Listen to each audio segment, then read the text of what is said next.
Po sa inyo. Kamusta po kayo today, sir? Okay lang. Mayor Baste, pero po ba kayong opinion sa nangyari kay Mike at saka Defensor at saka kay Senator Rodante Marcoleta, sir?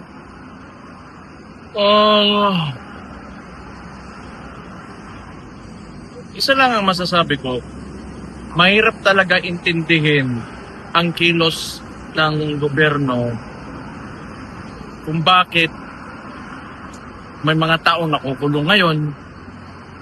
Kasi siyempre sila yung nasa kapangyarihan. Kung sino yung hindi sumunod sa kanila o ayaw sumunod sa kanila, paparusahan talaga nila yan. Para hindi na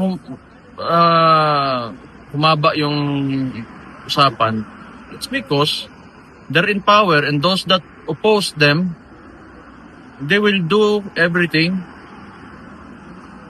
using the bureaucracy or anything and the law against people, those who oppose them. So, wala tayong magagawa dyan.